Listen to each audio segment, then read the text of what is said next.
안녕하세요. 1등 항해사 김승주입니다. 저는 배를 탑니다.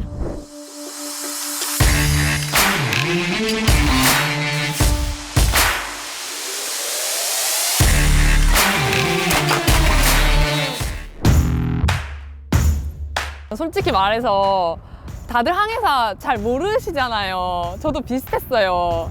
그냥 이제 공부를 열심히 하고 취직이 잘 되는 곳을 찾다 보니까 이제 이 직업이 있는 걸 알게 되었고, 그리고 저희 오빠가 같은 대학교에 기관사로 있어서 이 길을 알게 됐습니다. 그래서 자연스럽게 진로를 선택하게 됐습니다.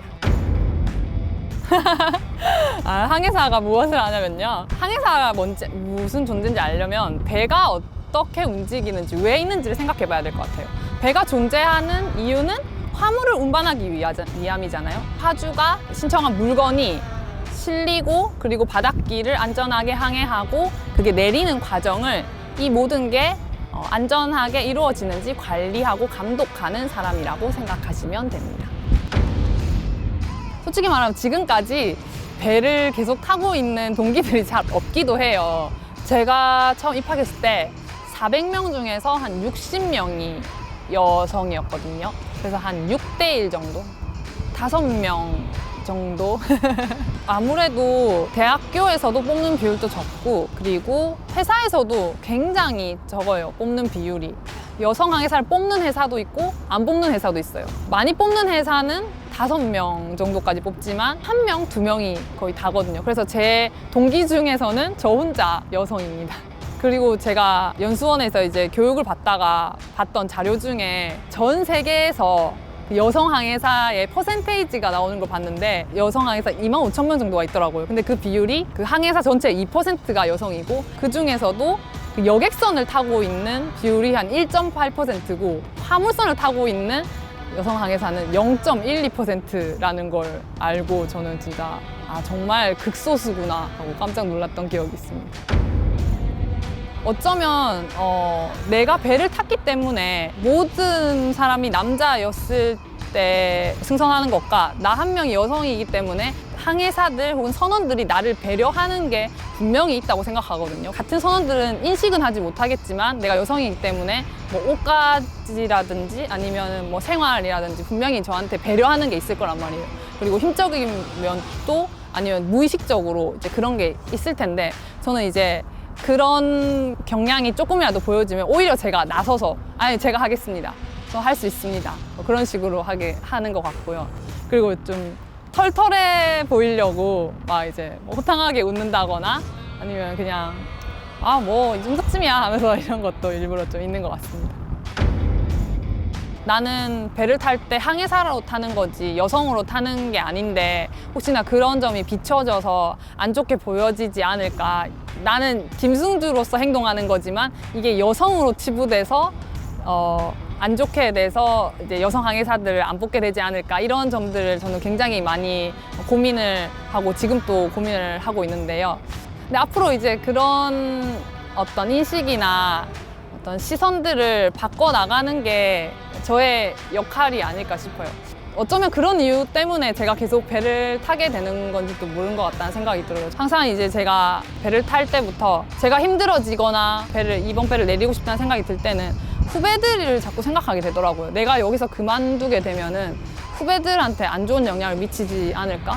지금 내가 이렇게 배를 타고 있는 것도 앞선 선배들이 잘 해왔기 때문에 그래도 1명씩 2명씩 이렇게 뽑으면서 점점 이렇게 늘려나가고 있는 추세인데, 내가 여기서 잘못하다 보면은 배를 정말 타고 싶은, 어쩌면 배가 적성에 맞을지도 모르는 그 여성 항해사 후배들의 앞길을 막는 게 아닐까 싶어서 어떤 그런 악바리 같은 정신으로 더 열심히 하는 것도 있는 것 같아요.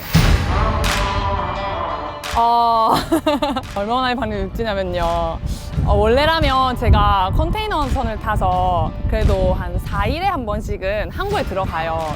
그런데 지금은 이제 시기가 시기인지라 이제 모든 항구에서 선원들의 상륙을 다 금지가 돼 있어요. 그래서 3주에 한 번씩 이제 항구에 들어오는데, 그때 시간이 되면 한국에서 땅을 밟고 있습니다.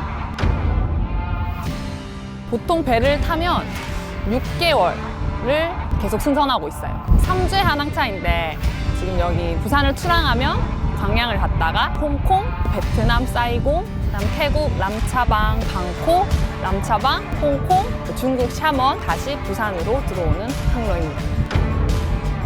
지금 제가 타고 있는 배는요, 컨테이너가 1,600개 정도가 실리는 배라고 생각하시면 됩니다. 아파트로 치자면 한 10층 정도의 높이, 운동장 한 2개 정도의 크기, 17,000톤의 배를 지금 타고 있습니다.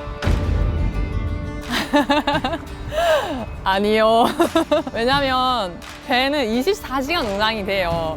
이게 낮에 가다가 잠시 멈추고 이런 게 아니거든요. 그래서 그 24시간 배는 계속 운항이 되는 와중에 이제 항해사들은 교대로 당직 근무를 서기 때문에 저희에게는 주말이 없고 빨간 날이 없는 거죠. 배를 타는 그 순간부터 저희는 이제 쉬는 날은 없습니다. 휴가는 그 6개월을 타면 한 달에 8일이라는 휴가가 주어져요. 그래서 6개월로 치면 68, 48일을 제가 휴가를 얻거든요. 네, 그래서 6개월 정도 타고 한 달 반 정도 쉬고 이런 사이클로 흘러가고 있습니다. 진짜 너무 억울했어요. 처음에 진짜 배를 탔는데 적응이 안 돼 있다 보니까 몸도 힘들고 정신도 힘들고 일도 잘 모르겠고 내가 이 청춘을 여기서 바쳐야 되는 건가 이런 생각을 진짜 많이 했거든요. 맨날 인터넷이 안 되다가 항구에 닿아서 폰을 보면 친구들은 SNS에서 맛있는 거 먹고 예쁜 사진도 찍고 이 모든 거를 즐기고 누리고 있는데 저는 그냥 항상 정체되어 있다는 느낌이 굉장히 강했거든요. 근데 그러면서 들었던 생각이 뭐였냐면 이렇게 이 모든 외부와 차단되다 보니까 저 자신에게 집중을 할 수 있었던 것 같아요. 아, 지금 이 순간 내한테 가장 중요한 게 뭐지? 내가 언제 행복을 느끼고 언제 이렇게 우울감을 느끼는 거지? 그래서 나는 앞으로 어떻게 살아야 되지? 이런 생각들을 그런 바다 한가운데서 많이 했던 것 같아요. 지금은 제가 뭘 좋아하고 내가 어떻게 해야 행복해지는 건지 알았기 때문에 오히려 이 직업에 더 감사하게 되면서 이 사실을 알고 이제 육지에 내려오면요. 그 짧은 그 육지 생활을 어떻게든 엑기스 있게 못 누린 것만큼 빨리 이제 채워 넣어야겠다는 그런 심리가 강하거든요. 그래서 더 열심히 살게 되고 더 도전해보게 되고 더 배우게 되고 하면서 그게 훨씬 더 저한테는 값진 경험이었다고 생각해요. 그래서 지금은 억울하다고 생각하지 않아요. 오히려 이제 정체되었던 그런 시간들이 저를 더 생각하게 되는 기회가 되었습니다. 네, 정말 그때 외할머니의 부고 소식을 들었을 때는 정말 이 세상에서 가장 최고의 불효녀가 된 느낌이었어요. 그때 정말 먼 중동 쪽에서 그 소식을 접했었거든요. 그때 이제 정말 나는 왜 중요한 순간에 같이 있지 못하는 거지 하면서 정말 꺼이꺼이 울었던 생각이 나요. 그때 당시엔 제가 할 수 있는 게 없더라고요. 계속 그래서 울었던 기억밖에 없어요. 무지개를 봤던 적이 있어요. 바다 한가운데 무지개를. 근데 제가 바라보는 그 망망대해에서 바다는 그 면적이 서울의 면적을 그냥 한 곳에서 바라본다고 생각하는데요. 그래서 그 넓은 바다에서 그 구름과 그 해가 뜨고 지고 이런 것들이 한눈에 다 보이거든요. 어떤 빌딩이나 가로막히는 거 없이. 그럴 때 이제 무지개가 이제 한쪽 끝에서 시작해서 다른 쪽 끝에 가는데 저희 배가 그 무지개 다리를 통과해야 되는 그 시점이 있었어요. 그때 이제 제가 너무 이제 흥분을 해서 내가 이런 경험을 해보나, 혹시 무지개 다리에는 뭐가 있을까라고 이제 엄청 흥분해서 지나왔던 경험이 있어요. 하지만 정말 아무것도 없더라고요. 그냥 잠시 사라졌다가 또 뒤에 보니까 다시 생겨 있더라고요. 그래서 그런 허상도, 이런 경험도 진짜 배라서 할 수 있는 게 아닐까라는 생각이 들었습니다. 일상 자체가 황홀해요. 하루하루가 정말 그 바다가 멋진 풍경을 선사해주는 것 같다는 생각을 하고 있어요. 근데 배가 안 맞으면 타지 마셔야 돼요. 배는 그렇게 쉬운 곳이 아닙니다. 제가 이렇게 막 예쁘게 포장하면은 정말 막 그런 줄 알고 막 이거 황홀하고 이런 줄 알까봐 저 그러면 거짓말쟁이 되잖아요. 네, 그런 곳은 아니거든요. 그리고 저는 이제 여성 후배들에게 하고 싶은 말이 아까도 말했다시피 정말 극소수예요. 그래서 내가 그 배를 타는 순간 다른 항해사들한테는 내가 그냥 표준이 되는 거예요. 여성의 표준. 그래서 나의 행동이 그냥 여성으로 지부가 되고 그렇기 때문에 나로 인해서 전체 이미지를 좌우한다는 걸 아셨으면 좋겠어요. 혹독한 게 단단한 마음가짐을 가지고 그 앞선 선배님이 만들어 놓으신 길 그리고 나로 인해서 후배들까지 넘어가는 이 중간에 내가 살아있는 그 역사라는 그런 마음가짐을 가지고 배를 타셨으면 좋겠어요.